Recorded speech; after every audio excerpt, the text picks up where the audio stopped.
Welcome to Hollywood Balls, presented by the Dubliners. The football keeps coming thick and fast, and so does Kevin Campbell and myself. We're back. Kev, Happy New Year. How are you? Happy New Year to you and everybody at the Dubliners and everybody who's listening, Pete. I am absolutely fantastic and looking forward to 2023. I was going to say, where the heck do we start? Because there's so much. As you quite rightly said before this hectic festive period, with having a World Cup and there's so many games to fit in, and boy, I just don't know where to start. But we're going to start at the top, fittingly enough, because you're on with us. Arsenal. It was rather a good weekend for the Gunners, Kev, because if you look at it, Newcastle, Chelsea, City and Spurs all dropping up points. And it sets up a great game for this evening's massive tie, Arsenal and Newcastle. But all things well, what a weekend it was for the Arsenal. Yeah, it was a really good weekend. Pete, the crazy thing sometimes is you're not sure how things are going to go after the World Cup. What shape everybody's in, etc. But Arsenal really couldn't have asked for much better weekend. And that's much better 2 games. You get maximum points and your rivals drop points. So, Arsenal have a 7-point lead. Hey, Pete, one thing I could tell you we won't do, we won't get above our station and we won't start larging it up. We're in a good position, but we've done nothing yet. There's still a lot of football to be played. And tonight's game, Pete, is a massive game, mate. Massive game for both sides. But also, I just wanted to, you go back saying about you didn't know how teams would react. And you're quite right. It was the same for Newcastle. I'll focus on them first. I was thinking if there was going to be 4 points out of the 6, I would have probably taken out from Leicester and Leeds, but I would have thought it might have been the other way round with the 3 coming against Leeds. And to go to Leicester and literally blow them away in the first 6 minutes and the first half was incredible. But the point that I wanted to get to was the Leeds game. It was a whole different focus for Newcastle, Kevin. Eddie Howe's boys are going to have to get used to this. They're going to have to learn to do what they were doing last season in frustrating teams and playing gamesmanship. They're going to have to learn how to unlock that at home because they couldn't against Leeds. Yeah, I think this is really a learning curve for Newcastle. Newcastle are a really good team. We know that. They're in the top 4, not just on merit, Pete. They've deserved to be there. And now they're getting a reputation where the opposition are just going to sit in and say, okay, we're not going to let you just, play your natural game. We're going to break things up. We're going to slow it down. And Newcastle have to unlock it. The key is to get the first goal up, especially at home. You get the first goal, then the opposition have to open up. Unfortunately, Newcastle just couldn't take their chances and Leeds, come away happy with a point. But I'm sure Eddie Howe and the boys and the Toon Army will be disappointed because that was really 2 points dropped, really. Yep. Absolutely. And you say that, Kev, it shows how far you've come when you are slightly disappointed. I mean, you've got to say 12 months ago, they were literally at the bottom of the pile. And yes, but people will say they've come so far, but it was that game where you thought Leeds United were there. I do have to say, and we talk about squad depth a lot on this show, and I'll go into it. As much as a great professional as he is, but Chris Wood, he struggled against Leeds United, and he looked. He's not the centre forward, Kev, with all due respect, that's going to fire you or keep you in the top 3 of the Premier League. He's a squad player and a very good squad player, but they missed something in that game, and it was evident. Pete, let's be honest. I'm not gonna talk down on Chris Wood because Chris Wood has deputised really well for Callum Wilson. Yeah. Let's be honest, he has deputised. This game was difficult for him because, away from home, teams open up. When you're away from home, teams open up and come for you, so there's more room. Leeds done their homework. They made sure they stopped crosses. They stopped balls into him. They made life difficult for him. So Newcastle had to adjust. So you're going to get that from time to time, Pete. So I'm not going to throw shade. He is a squad player, yes. Can he help the Newcastle squad achieve what they want? I'm sure he can help the squad. I don't think he's ever been in a team who's been in the top 4 at the end of the season. So this is all new to him as well, kind of thing. He's been in the game a long time, but It just wasn't his day. But Pete, here's the thing: we talk about squad depth. Look who you brought on, Pete. You could bring on Absolutely. Callum Wilson. You could bring on St. Maximum. I mean, that's power, Pete. That's firepower. And Newcastle have got firepower. They've got good squad depth. We call it gamesmanship when it goes for you. We call it time wasted when it goes against you. I did want to focus on, because it's a one that I've never seen before, and I'm wondering if the referee at the weekend, Mr. Hooper, because it caught him out a couple of times, but in the last 8 minutes, Kev, there was a period of play due to this new replace the ball quickly, where Leeds United ensured in the last 5 minutes that there were 2 balls on the pitch at least 3 times. Right. And to be fair to the referee, I didn't know as a fan what was happening, but obviously there's 2 balls on the pitch. Leeds can stop. And the referee didn't know. He didn't know how to handle it. He didn't know what to do. And they saw that, and Leeds, they worked that a couple of times. Is that due to, from a player's perspective, Kev, is that due to the balls being positioned around the pitch for fast play now? Is that how they utilised that? Yeah, of course. Listen, Newcastle will set up the ball boys and everything. It's because Newcastle play a fast tempo game, especially at St. James's Park. So you position the balls around the pitch. So when the ball goes out, you can get onto it and throw it so the opposition cannot settle. But when you do that, that could work against you when the opposition are like Leeds, who, oh, here's a ball, we just knock it on. It's all right. We could kill the time a little bit. But the bottom line is, Pete, Newcastle had enough chances to win the game. They did in the first half. Especially in the first half. Unfortunately, you couldn't take it. So then, trying to kill time and trying to turn the Toon Army, quieten them down and all that, or enrage them at times, just to kill that time, kill the clock. And that's what Leeds done, and they done it to good effect.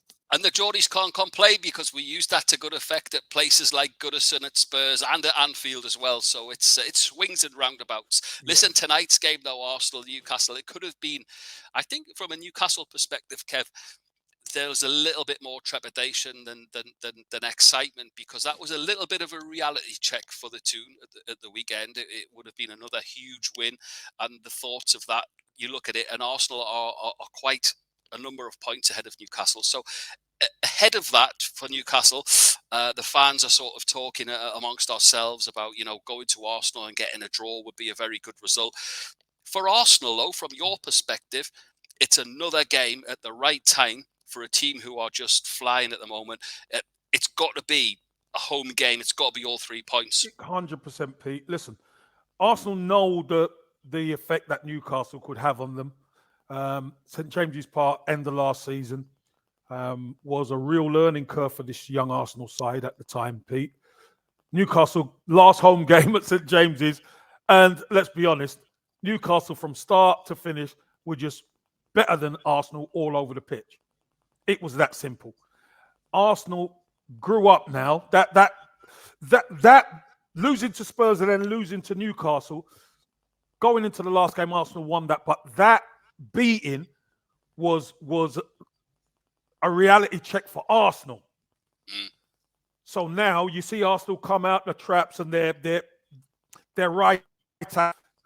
Listen, you get to this game, and it's not a revenge game, Pete, but you're holding serve, you're at home, you've got to fancy your chances.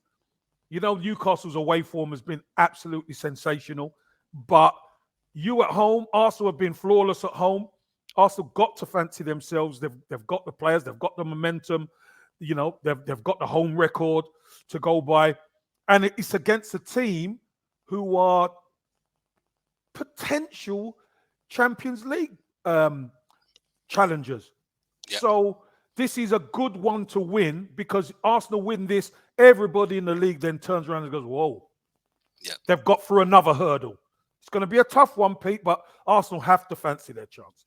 You mentioned that reverse at St. James's Park. Would that have figured in Arteta's build-up this week? Pete, 100%. I'll tell you what, I'll be showing them the video of that one. It will all be going on, Pete, because let's be honest, Arsenal were comprehensively beaten by Newcastle in every facet.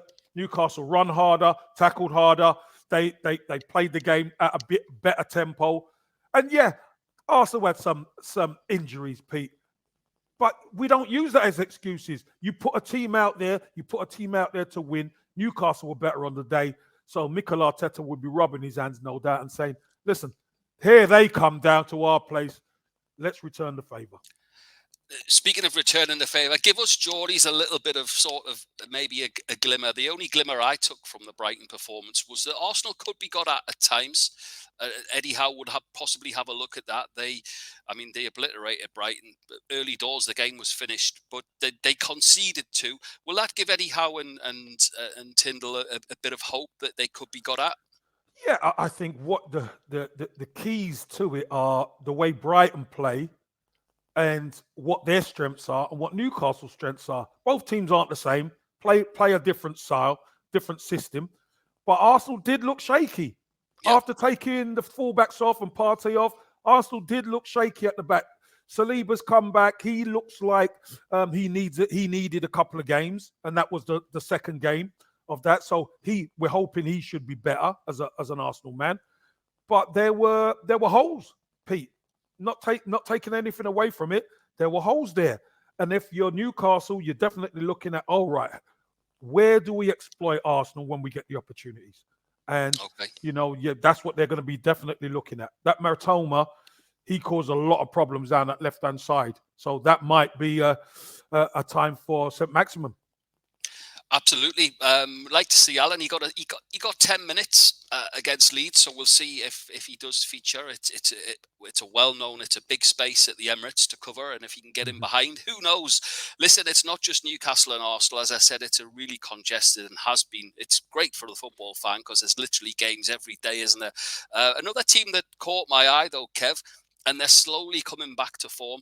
Manchester United, and they've been on a good run, and they've got a chance to continue that run against a Bournemouth team who are just still getting used a little bit after appointing Gary O'Neill.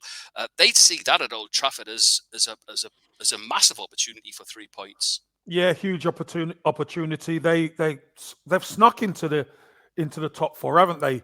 And Spurs obviously couldn't hold serve at home. So they stay in the top four. Now's a great opportunity at home to get 3 points. They've got some big games coming up as well. But you can only do what you do. Marcus Rashford is proving to be a real difference maker for Manchester United this season. And, scored the winner against a difficult Wolves side, to be honest. Let's be fair. It was a tough game, but they came through it. And then you say, we got Bournemouth at home. You want them 3 points, Pete, just to cement yourself in that top four. And then you can kick on from there. So United have quietly gone about their business. Marcus Rashford, he won't set his alarm again. Then against Bournemouth, he might score another couple. Well documented. And I found it. What I found strange was when during the game they said, "Oh, Marcus Rashford's on the bench because of an internal problem," and I thought he's not that sort of guy to have caused a problem at the club. So it sort of did make sense, and he held his hands up and said, "Yeah, I didn't set the alarm and I missed a meeting," because he's not that sort of troublemaker. He's not a troublemaker. No, you've never heard anything but good about the young man. So listen, he's made a little mistake. He's paid for it. And then you look what he's done. He's pulled Man United out of the fire. So I bet you he's starting against Bournemouth. I bet he's got a new ringtone over his alarm. He's got 4 alarms apparently now. Brilliant stuff. Listen, also just so many games I wanted to concentrate on as we look at Tuesday and Wednesday. There's Thursday going on as well, but there's a massive sort of shift of games this second half of this week toward the bottom, which is starting at, we're talking about upstairs for the title race and the Champions League spots, but let's not turn away from the bottom. Everton have got a massive game off the back of what must feel like a win at Manchester City. They've got Brighton, but just focusing on that was the battle in Everton performance, if ever there was one. Pete, listen, I even put it on social media that I was so proud of Everton because everybody wrote them off. People talking about 4-0 and 5-0 and all that kind of thing. Just disrespect. But the form says they've lost that many games going into the Man City game. It's going to be a walkover football, unfortunately, isn't played on paper. It's played on the pitch. And Everton tackled. They fought. Haaland got his goal as well. But they fought and battled. And what a strike by Demarai Gray to earn Everton a point. Everton defended Deserved very point, well. by the way. Yeah, deserved point. Yeah, 100% deserved point. And you know what, Pete? That is like a win. It is like a win. But the key to that is, Pete, you perform like that, and then you go home and you're playing against the Brighton side. You've got to get 3 points. Good to Got see to follow Dominic that up, haven't they? Exactly. Good to see Dominic Calvert-Lewin back in the starting lineup. Protected him, took him off in the second half. But we've got to try and get him a run of games. Get him some service as well. And that should come at home. It's going to be an interesting one at home to Brighton. I think Everton was really looking forward to this one. And they're going to hopefully use that 12th man, which is the Goodison Park crowd, to help them get over the line. Special mention, talking about managers showing things, and do you think other managers and teams might look at the way Everton unsettled Haaland? It's the first time I've seen him. He wasn't happy, was he? He was. They got at him, and you could see towards the end he was. They got in his put him head. off his stride, didn't they? They got in his head. And listen, you got some experience back there. You got pace. Godfrey's got the speed. You got Tarkovsky and Cody, who are the old stagers who know how to put the body on you, know how to upset you. And although he scored, normally you think Haaland's off again, but we only got the one, and they kept him relatively quiet, considering, Pete. He scored in the first half, so well done to them. As for Evertonians, I do get grief that I don't give them enough, but I'm giving them everything here. And I wanted to open this one up to you as well, Kev, on social media. Haaland, if that tackle was in an Everton shirt, it was red, right? Oh, come on, Pete. Of course it will be red. Of course it will be red card. But look, one thing we do know, the referees and the powers that be look after the top players, because the top players tend to get the rub of the green from time to time. If it was an Everton player, you could say, 99% out of 100, it would be a red card. So, unfortunately, that's just the where Everton are at the moment. Everton need to address it on the pitch. Listen, you want favourable decisions, you keep doing the business on the pitch, and then your luck will turn. So, fingers crossed, Everton do the business against Brighton. Wednesday, another of your old clubs. Possibly, could you mention that they've maybe turned a corner? Do you think, Forest? I think they have, Pete. I think they have. I think they. I've said all along, Pete, and we discussed it earlier on in the season, that Nottingham Forest, whether they stay in the league or not, is going to come down a lot to their home form, and if they've got to pick up the points against the rivals. Now, Manchester United, Chelsea could have been daunting. Fair enough, they didn't beat United. They lost against United, and it was they lost fair and square. But Chelsea at home, I think they were a little bit unlucky not to nick the points. I mean, hitting the bar like that and great Aurier atmosphere as well, isn't it? Great atmosphere, honestly. The City ground is absolutely bouncing. So I truly believe they are now acclimatized to the Premier League. So I think it's there for them to do. I think they will delve into the transfer market as well, Pete. I think they will. I think they need maybe a couple more players. And I know they've bought about 80. They got enough pegs. But Pete, I know they bought about 80, but they're missing a goal scorer. Yeah. They are. And I know they've got a few players, but they're missing a goal scorer. They could get a goal scorer who can make a little difference to them. They'll stay up. They will. Listen, they're going to a Southampton team.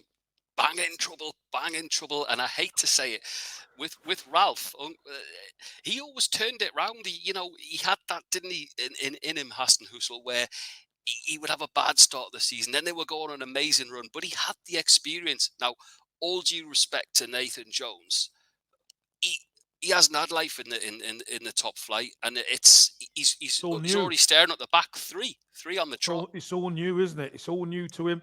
I mean, it's, in a sense, Pete, it's not been quite fair, because when he came in, then there was the World Cup break, so you don't really get you get a chance to work with some of the players, but you don't get a chance to play and learn and all that. So I think Southampton are a decent side, but results are gonna tell big time what happens. And I think this is another 6-point game, Pete.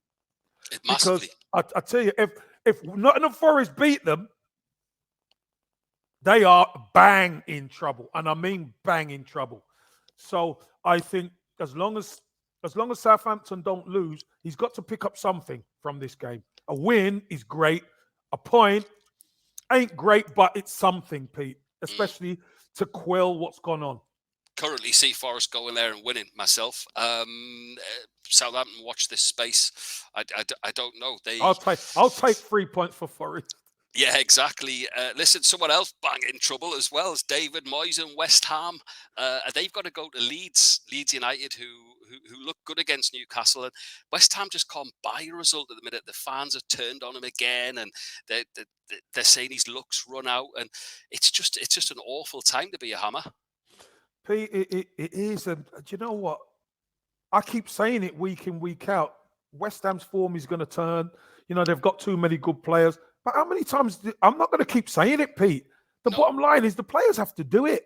And West Ham fans don't want you to keep saying it. Yeah, and I'm not, Pete, and I'm not. They've got to start doing the business, Pete. They've got to. And don't matter what permutation David Moyes uses, it's not working. It is not working. You put Antonio up top. You put Skamaka up top, Bowen on the wing. It's just not happening, Pete. So that he's got to come up with something else, and they need some points, because if they don't start winning, Pete, they're in a relegation scrap. I'm telling you, they're in a relegation scrap for sure. Someone else still looking over their shoulders, although they have picked it up, and we just touched on Wolves. I thought they looked decent at the weekend. They just haven't got that in the final third. I mean, Diego Costa, he is what he is, but he looked leggy. It hasn't really worked out. They go to Villa now. Someone we both know really well, Unai Emery. Villa will be flying. It's a Midlands derby, so to speak. Villa Wolves, that's a huge game, and off the back of that Spurs result for Villa, they could be flying. Oh well, you expect Villa to be flying. You expect Wolves to be desperate. Yeah. A desperate team with their backs to the wall are dangerous, Pete. But under Unai Emery, I thought Villa were far superior, especially second half. Far superior in the end. And had the quality to unlock Spurs away from home. Villa Park, Midlands derby. Villa going to fancy themselves for sure, Pete. And they look really good. Losing Douglas Luiz in midfield might be a little bit more difficult for them, because he had a really good game, scored a good goal.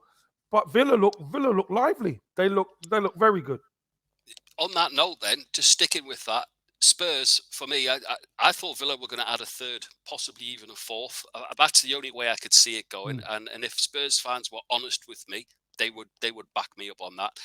What I did want to say was, I think even the manager, I think Conte knew they were beat yesterday. Well, I've never seen him just stand on the side of that pitch. He's always jumping up and down, tearing his hair out and running up and down the top.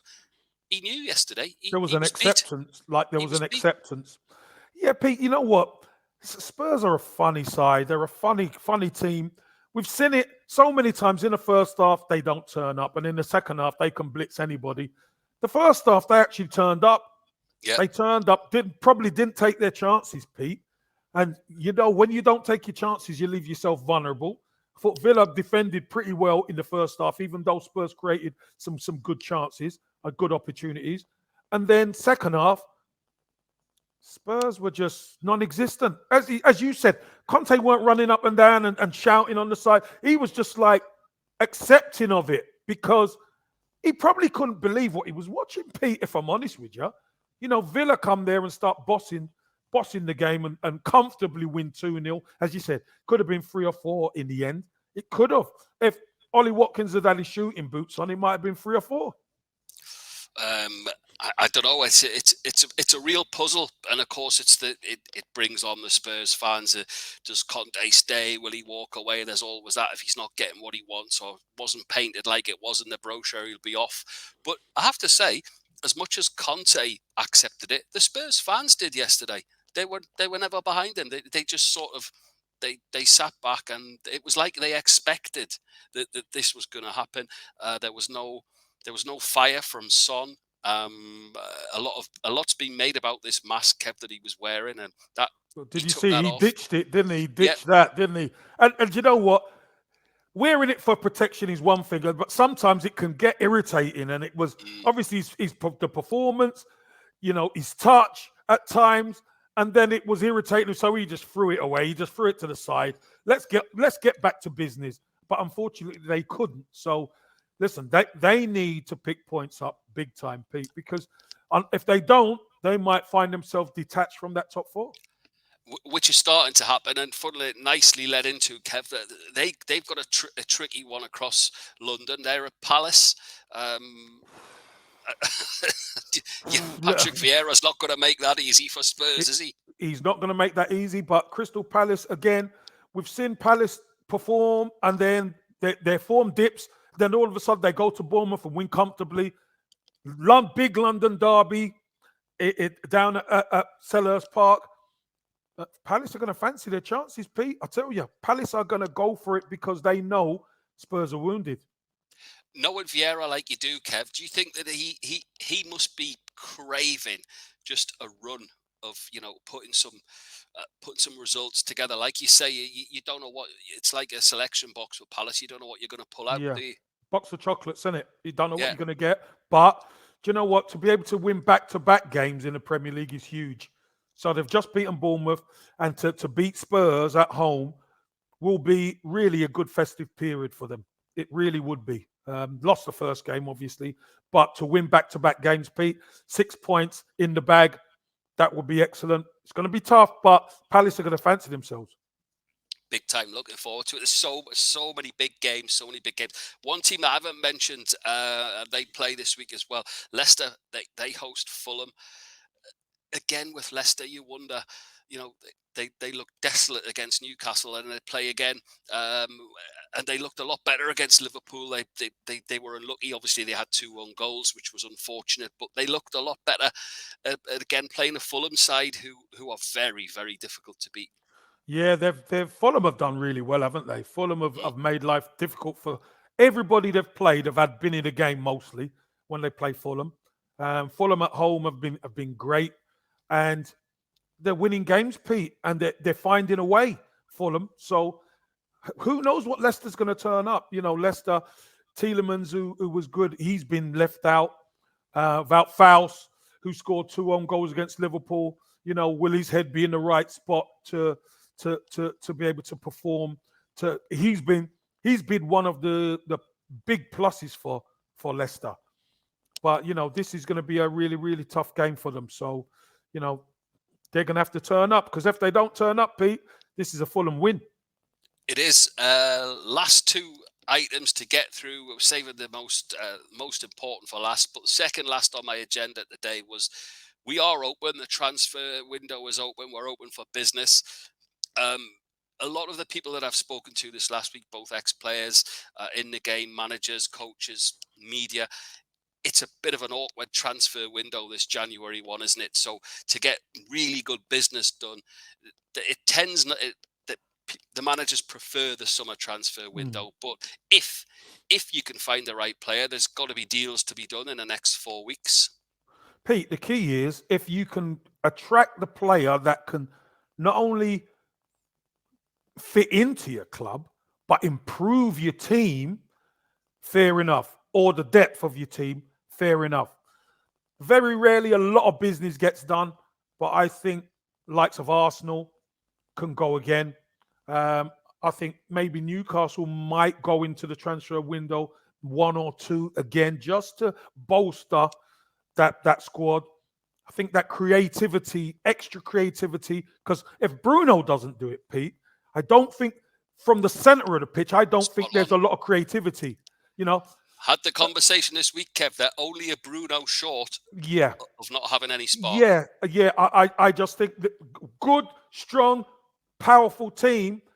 But Bruno is that key who is that creativity. If they don't have that, I just think Newcastle might go in and find that little spark in the Mm, midfield, mm. and be able to change things a little bit. But I think Southampton might have to go into the window, Pete, and look to recruit. Everton need more firepower, that's for sure, Pete. I'll tell you that much. Um, Listen, if they're available, Premier League clubs are going to go from and buy them. Trust me. I say that January window always it proves to be a difficult one. I mean, Newcastle got it right last year when they got Kieran Trippier in for so many reasons, other than the fact that he's a great leader. But it's sort of said, and I remember you saying it on one of our shows, Kev, that it sort of said if Kieran Trippier is there in January, it opens up to, hey, I can go to Newcastle as well because there's something happening there. So Yeah. a Kieran Trippier type addition to any team could be great. Interesting to watch. Pete, but don't get me wrong. If Newcastle go knocking on the door now, people look at Newcastle and they're in the top four, Pete. Yeah, Everything's going, they've new owners, everything's moving in the right good direction. project. It's a serious project to get involved with. So might be very difficult for players to turn that down. Great, Kev. I wanted to end with this one. I didn't start with it because I wanted to save it for last and take your thoughts on it. The great Pele was laid to rest opposite Santos this week. It's been amazing the fact that people have made the pilgrimage. Football fans from all over the world have been able to go and see that. I wanted to ask you, Kev, as a former player yourself. I mean, it's an easy question, and quite one or two have shied away from the answer. But Pele changed football, didn't he? He changed the outlook of football, and not just football, but sport. The greatest for you?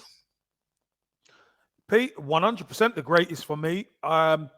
Look, I know modern football, people look at the likes of Messi and there was a Maradona and all that. Yeah. But there's one king, Pete. There's one king. And Pele transcended football. He was bigger than football. He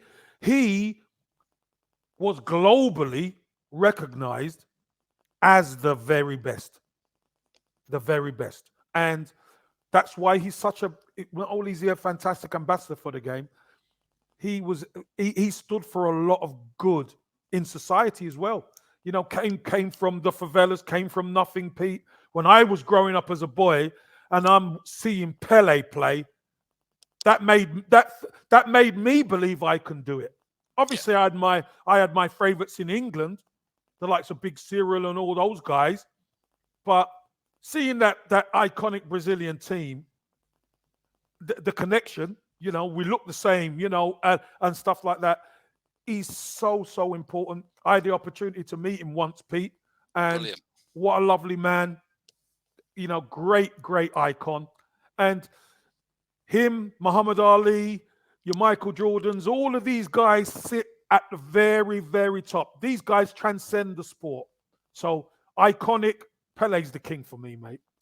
He is the king also as well, Kev. I've got to say, when you look at Pele, if you imagine now, can you imagine a 17-year-old scoring 2 in a World Cup final? And not just that, but transcending 3 World Cups and having them just absolutely incredible and doing things now. There was a brilliant video out this week on social media of all of the modern day skills. Pele doing them all. Pele did it first. Yeah. Again, Pele used to take free kicks with his right foot, left foot. It's incredible, Pete. And a lot of it is lost, Pete. And I understand, people are not historians now. They might, if you don't see it on social media, half the time you don't get to see it. But a lot of the stuff that these modern players are doing, Pele's already done it, Pete. We know we've seen it.